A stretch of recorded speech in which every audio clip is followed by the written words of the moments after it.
Zuhruф сүресі.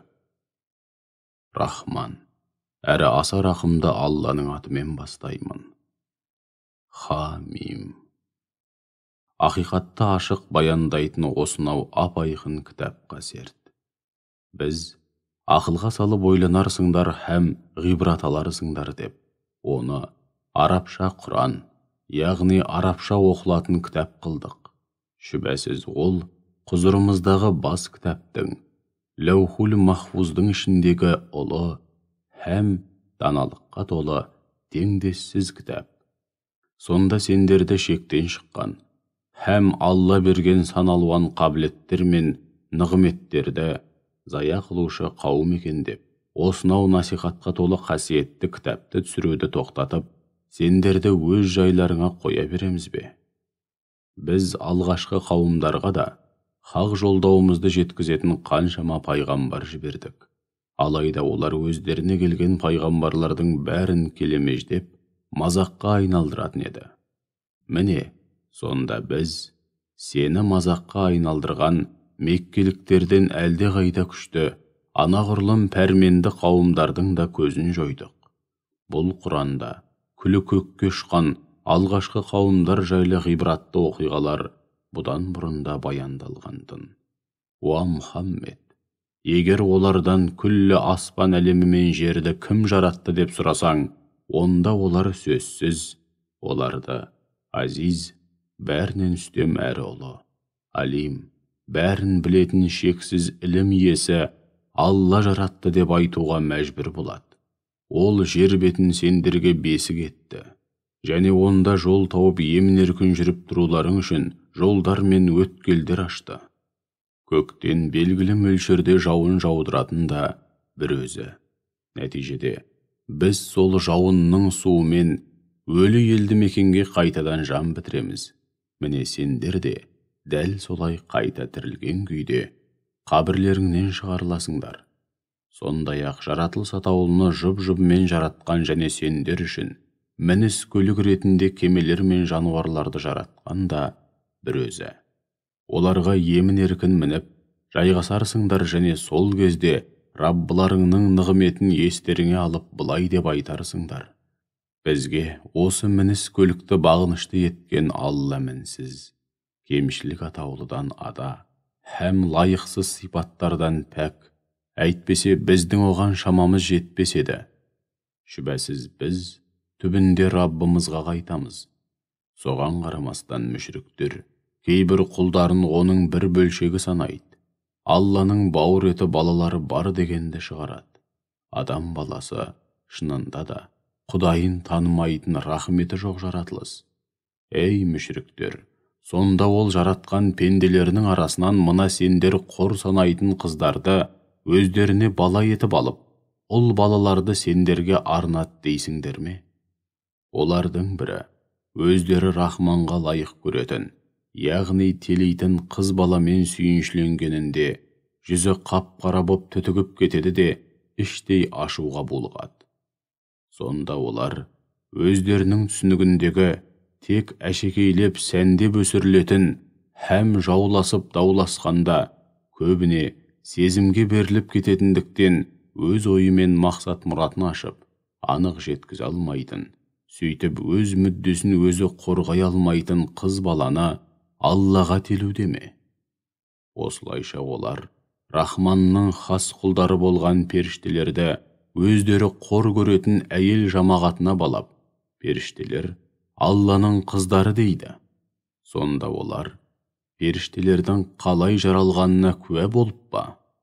Олардың мұндай жалған куәлігі міндетті түрде жазылады, және сол үшін жауапқа тартылады. Олар, егер Рахман қаласа, біз оларға табынбас едік дейді.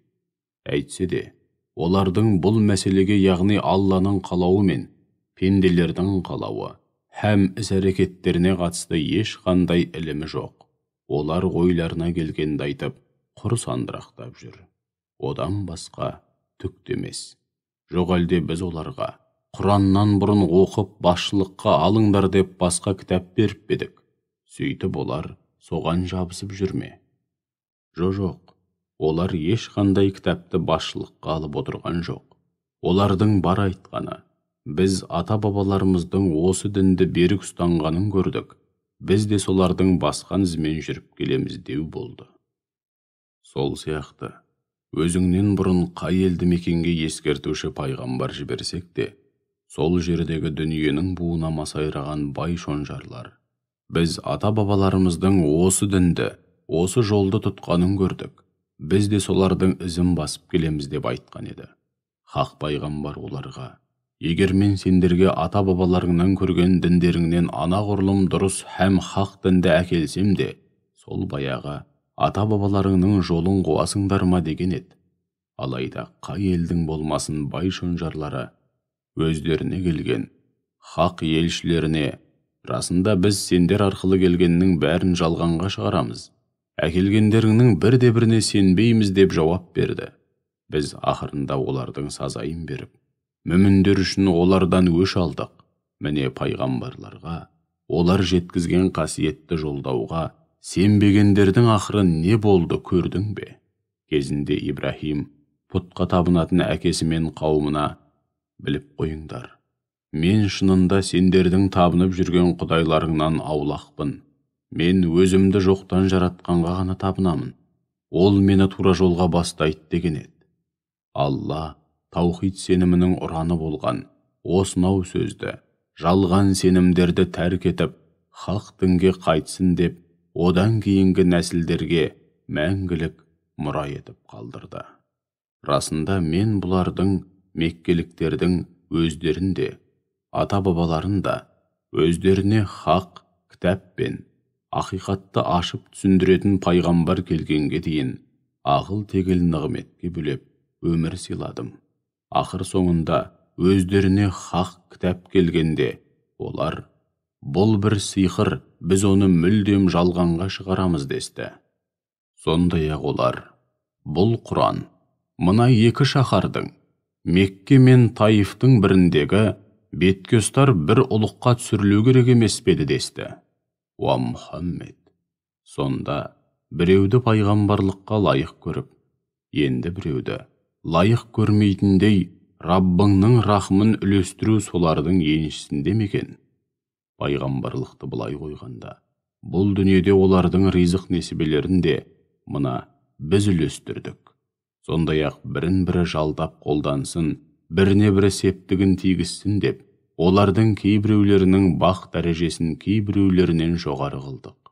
Ендеше Раббыңның кім көрінгенге нәсіп ете бермейтін иман, тура жол және пайғамбарлық сынды рахмы болса, олардың бар жиып тергенінен де қайырлы. Егер адамдар бақ дәулеті тасыған кәпірлерге қызығып, тек дүние қуып, ақиретті ұмытып, нәтижеде жаппай күпірлікке бой алдырған, бірыңғай кәпір үмбетке айналмайтын болғанда, бұл дүниені басы бүтін кәпірлерге беріп, Рахманға күпірлік қылған әрбір кәпірді сансыз байлыққа кенелтер едік те, олардың үйлерінің төбесімен басатын баспалдақтары саф күмістен құйылған болар еді. Һәм үйлерінің есіктері мен шалқая түсіп жайғасып отыратын орындықтары да саф күмістен құйылған болар еді. Сондай-ақ оларды алтынға һәм басқа да баға жетпес асыл дүниелерге әбден қарық қылар едік. Дегенмен бұлардың бәрі де дүниедегі қу тіршіліктің болмашы бұйым боқшасы ғана. Ал қисапсыз нығметке толы мәңгілік бақыт мекені ақирет болса, Раббыңның құзырында тақуалардың еншісінде.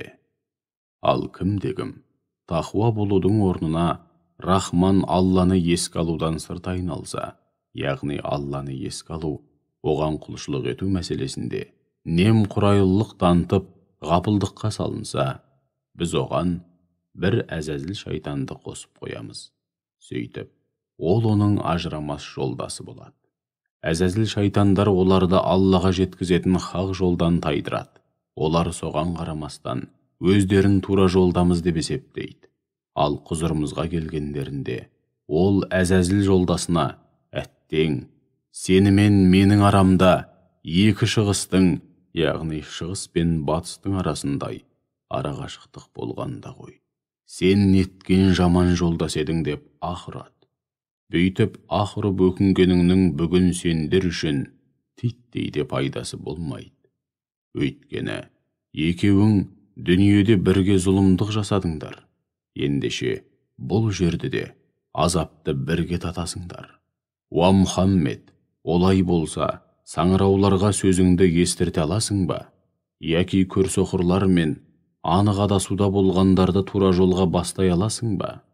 Біз сені олардан бұрын о дүниеге аттандырсақ дағы түптің түбінде оларға лайықты сазайын береміз. Сөйтіп мүміндер үшін олардан өш аламыз. Я болмаса, оларға уәде еткен азабымызды көзіңнің тірісінде тартқызамыз да, саған олардың қалай қор болғанын көрсетеміз. Шүбәсіз, біздің құдіретіміз оларға әбден жетеді. Олай болса, сен өзіңе уахи етілген Құранды мықтап ұста. Еш күмәнің болмасын, сен тұп-тура жолдасың. Шүбәсіз бұл Құран екі дүниеде өзіңнің де, қауымыңның да мерейін үстем қылатын үгіт насихат, иләһи жолдау. Әрине күндердің күнінде сол үшін жауапқа тартыласыңдар. Уа Мұхаммед, өзіңнен бұрын жіберген пайғамбарларымыздың шынайы ізбасарларынан сұрап көрші. Біз Рахман, Алладан басқа құлдық ұрып табынуға болатын өзге де құдайлар бар деп айттық па?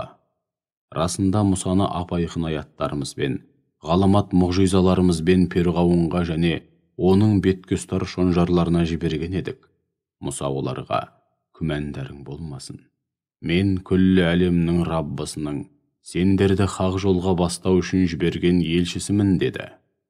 Сөйтіп Мұса оларға аяттарымызды, мұғжизаларымызды көрсеткенде, олар аяттарымызға күліп, мазаққа айналдырды.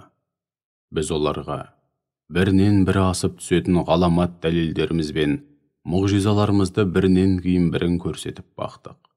Сондай-ақ, райларынан қайтар мекен деп оларды бірінен бірі өтетін сан қилы азапқа салып жазалап та көрдік.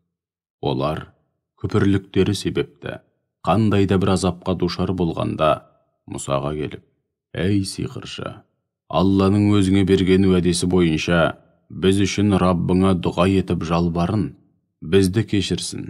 Өйткені біз бұдан бұлай сөзсіз тура жолға түсеміз» деп айтатын еді. Мұсаның дұғасымен еңселерін езген ауыр азаптың бетін қайтарғанымызда, олар түк болмағандай бірден сөздерінен таятын еді. Мұса көрсеткен мұғжизалардың алдында амалы құрып тығырыққа тірелген Перғауын бірде қауымына былай деп үн қатты: «Уа халқым, Мысыр елі, мұндағы шексіз билік, әрі аяғымның астындағы ағып жатқан мына өзендер маған тиесілі емес пе? Менің осынау ұлылығымды көрсеңдер етті. Мен өз ойында дұрыстап жеткізе алмайтын мына мүсәпірден әлде қайда қайырлы емеспін бе? Егер ол шынымен пайғамбар болса, онда төбесіне аспаннан алтын білезіктер жаудырылмай ма? Я болмаса, оған қосақталып, сөзін растайтын періштелер келмей ме?» Міне осылайша Перғауын өз халқын қор санап, олармен мүлдем санаспады.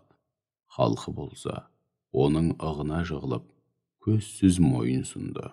Өйткені олар онсыз да күнәға белшесінен батып, тура жолдан тайған азғын қауым еді. Ақырында олар өздерінің шектен шыққан қылықтарымен ашуымызға тигенде лайықты сазайын беріп, түгелдей суға батырдық. Сөйтіп оларды тозаққа тұңғыш жол салушы қауым һәм кейінгі ұрпақтарға ғибрат боларлық мысал қылдық. Мәриям ұлы Иса да Алланың құдіреті күшті жалғыз Құдай екенін дәлелдеу мақсатында мысал ретінде келтірілгенде, қауымың оны менсінбеген сыңай танытып, һәм бұл мысалды түкке тұрғысыз санап, бірден даурығып, күлген еді. Сонда олар: «Біздің құдайларымыз үстем бе, жоқ әлде Иса ма?» деді. Олардың сондағы бар ойы сенімен сөз таластыру ғана, одан басқа түк емес. Сөз таластыруды былай қойғанда, олар жалғанға жаны құмар, барып тұрған сотқар қауым. Әйтсе де ол, Иса, өзіміз нығметке бөлеген, яғни пайғамбарлық міндет жүктеген ерекше құл еді. Біз оны Израиль ұрпақтары үшін одан үлгі алып тура жолға түсер ме екен деп ерекше үлгі өнеге қылдық. Егер қаласақ, араларыңнан кейбіреулерді періште қылар едік. Сөйтіп, олар да өздерің сияқты өсіп өніп, жер бетінде тіршілік етер еді. Сондай-ақ ол, яғни Мәриям ұлы Иса, һәм оның мұғжизалары қиямет қайымның міндетті түрде орнайтынын әрі таяп қалғанын көрсететін бірден бір белгі.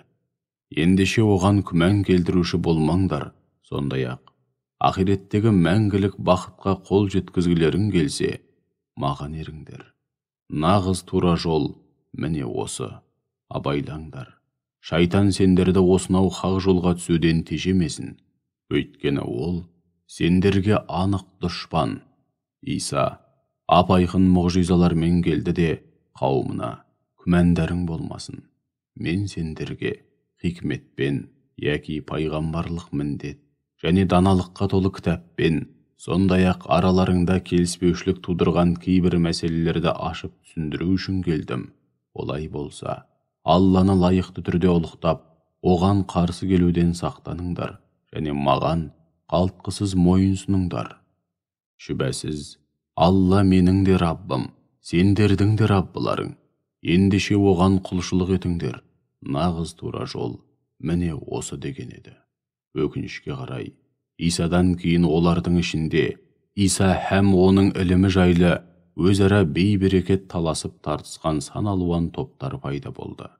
Ендеше Исаның ілімін түбегейлі өзгерту арқылы өздеріне һәм өзгелерге зұлымдық жасаған залымдар жан төзгісіз ауыр күннің азабына душар қылынып қараң болсын. Жоқ әлде олар, яғни күпірлікте қасарысқан мүшриктер, қиямет қайымның еш нәрсе сезбей жайбарақат жүргендерінде аяқ астынан келуін күтуде ме? Ол қиямет күні дүниедегі барлық достар, яғни бір-бірін тек дүниелік мақсатта дос тұтқандар, біріне бірі қас дұшпан болады. Ал тақуалардың жөні бөлек. Олар қай кезде де бір-біріне шын жанашыр дос болады. Сол күні Алла тақуа жандарға былай деп үн қатады. Уа құлдарым, бүгін сендер үшін ешқандай қорқыныш жоқ. Сондай-ақ, бүгін сендер мүлдем қайғы қасірет шекпейсіңдер. Олар барлық аяттарымызға иман келтірген, һәм бізге жан тәндермен мойын сұнған құлдарымыз. Оларға, қане, өздерің сияқты иман келтіріп қалтқысыз мойын сұнған жұбайларыңмен бірге шат-шадыман болып жұмаққа кіріңдер делінеді. Алтын табақтар мен бал татыған алуан түрлі сусындарға толы қадақтар тасыған жұмақ қызметшілері оларда айналсоқтап, сый құрмет көрсетеді. Онда көңіл соғатын, һәм көздің жауын алатын нәрселердің бәрі бар. Сендер онда мәңгі бақи қаласыңдар. Дүниеде істеген игілікті істерің үшін сендерге мұра ретінде берілген жәннат міне осы. Онда сендер тойып жейтін, түр-түсі, дәмі һәм иісі жағынан алуан түрлі жеміс-жидектер бар. Ал күнәға белшесінен батқан тозақы кәпірлер болса, жаһаннам азабын бойлап, онда мәңгі бақи қалады. Олардың азабы мүлде жеңілдетілмейді. Һәм онда Алланың рахмынан бір жола үміт үзіп қала береді. Біз оларға мысқалдайда қиянат жасамадық. Керісінше олар өз-өздеріне қиянат жасаған залымдардың нақ өзі болды. Олар жаһаннамда сондағы сақшы періштелердің басшысына: «Уа мәлік, садаған кетейік. Бізге осы да жетер, Раббың көзімізді бір жола құртып шаруамызды бітірсін» деп ойбайға басады. Сонда мәлік оларға: «Жоқ, енді сендер осында мәңгі бақи қаласыңдар» деп айтады. Анығында, біз сендерге ақиқатты әкелген едік, алайда басым көпшілігің ақиқатты жақтырмадыңдар. Уа Мұхаммед, Сонда олар саған тұзақ құру арқылы мәселені түбегейлі шештік деп ойлайды ма? Анығында мәселені түбегейлі шешетін мына бізбіз. Әлде бізді бір-біріне сыбырлап айтқан сырлары мен құпия кеңестерін естімейді деп ойлай ма? Естігенде қандай? Сондай-ақ әркез қастарынан табылатын елшілеріміз, періштелеріміз де олардың барлық сөздері мен істерін жазып алуда. Оларға, егер Рахманның баласы болғанда, оған ең алғаш табынатын мына мен болар едім де, күллі аспан әлемі мен жердің Раббысы, ұлы арштың Раббысы, олардың өзіне телеген сипаттарынан мүлдем ада, һәм мінсіз. Ендеше оларды жөніне қоя бер. Өздеріне уәде етілген мерзімді күндеріне тап болғанша, өздері дендеп бойлаған жалғанның қызығына батып, ойнап күліп жүре берсін. Ол көкте де табынуға лайық жалғыз Құдай, жерде де табынуға лайық жалғыз Құдай, ол Хаким. Әрісі мен үкімі көптеген хикметтерге толы асқан даналық иесі, Алим, бәрін лайықты түрде білетін, шексіз ілім иесі. Күллі аспан әлемінің, жердің және көк пен жердің арасындағы барлық нәрсенің бар билігі мен иелігі бір өзіне ғана тән болған, қисапсыз нығмет пен құт берекенің жалғыз иесі, Алла қандай ұлы десеңші. Қиямет сағаты жайлы нақты мәлімет те бір өзінің құзырында. Ақыр соңында бәрің де оның құзырына қайтарыласыңдар. Мүшриктердің Алладан басқа тәңір тұтып, жалбарынған құдайлары Хақ Тағаланың құзырында шапағат ете алмайды. Ал саналы түрде һәм хақ ілімге сүйене отырып, ақиқатты, яғни Алланың құдіреті шексіз жалғыз Құдай екенін растап, куәлікке жүргендердің жөні бөлек. Олар Алланың құзырында шапағат етуге құқылы. Егер мүшриктерден сендерді кім жаратты деп сұрасаң, шүбәсіз Алла деп айтады. Ендеше олар қалай ғана осынау ақиқаттан алшақтатылып, теріс жолға түсірілуде. Алла Тағала пайғамбарының: «Уа Раббым, расында бұлар Құдайға сенбейтін қауым» деп, қауымы үшін қам жеп қатты қынжылғанын да біледі. Уа Мұхаммед, ендеше кәпірлердің сөздері мен қылықтарын көңіліңе алма, оларға есендік тілеп, өз жолыңмен жүре бер. Олар күпірліктің өздерін қандай құрдымға құлататынын әлі-ақ